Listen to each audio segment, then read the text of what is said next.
So off they go in the men's 1500 metre D race. A couple of DNSs here with Casillas and Dixon, I think it is, coming out of the field. And as you'd expect, in the lower graded races, the field's starting to spread out already. It's the Scots College athlete, Aidan Landy, with a PB of 4:48, shooting straight to the front of the field, 16-year-old. And sitting in behind them is the Randwick athlete, young Ethan Howard, in position in hip number 1. Owen Keneally, then of Run Crew, coached by Benny Saint with a PB of 5:05, sitting in behind them in third, and then getting a lovely little trail in behind him is young Henry Stewart of St Ignatius College, Riverview, but coached by Jack McBee. And then a little gap back then to the Masters athlete, Keith Bateman, who goes around in position number 2. The barefoot in the 1500 for Bateman. Through the first 400 is Aidan Landy of the Scots College. Just get our camera to focus there. So Landy up the back for the second time, runs a third of the way through the race distance, and with about 83 seconds on the clock. And this is where most of the racing is going on at the moment. The battle for second, with the Randwick youngster Ethan Howard, just 12 years old, leading that race. He's just on the front of Owen Keneally from Run Crew and young Henry Stewart from Riverview. So they run through the 600 now, and Keith Bateman, the Masters athlete, hanging on well to these youngsters, just a gap of about 10 metres or so. He is off the back of this middle pack, but 2 minutes on the clock as Landy comes through to lead the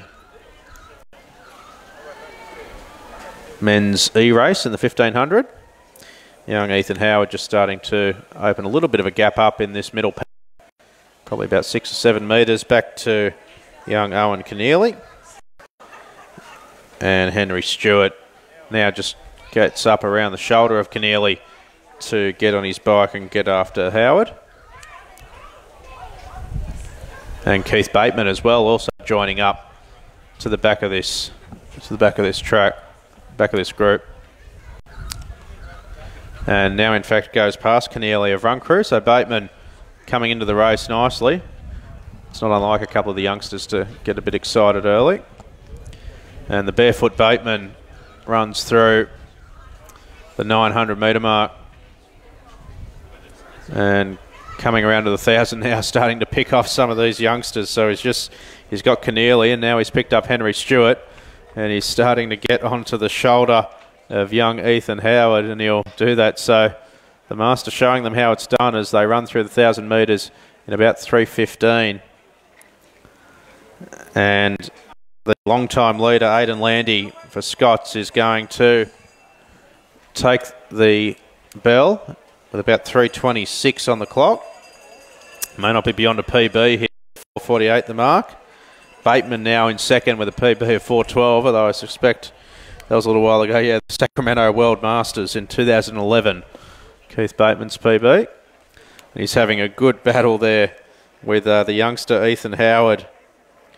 Without giving too much away, there's a gap of about 50 years between these two. So Bateman and Howard having a good battle up the back straight between the Masters athlete and the junior.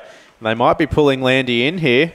Landy's going to have to get on his bike if he wants to stay at the front of this field with 200 to run, 4:10 on the clock. And Landy's starting to tighten up a bit. I wonder if the Master, Bateman, might be giving the youngsters a bit of a lesson here. 150 to run, and Bateman is going to get up to the shoulder of Landy and go past him. So the barefoot Bateman, with 110 to run, leads the men's 1500 metre E-race. Landy in behind him. Then Ethan Howard, the youngster for Randwick, trying to get around the shoulder of the Scotsman. But barefoot Bateman is going to be too good for them. 1500 metres.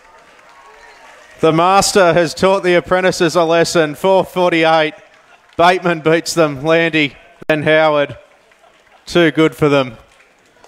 A fast finishing Henry Stewart.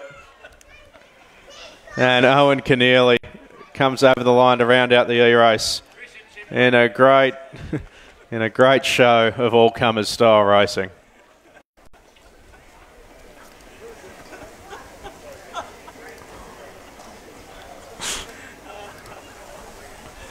So we'll have a quick run through this start list in a race that couldn't possibly live up to that. The men's 1500D in 1, Lachlan Wheeler.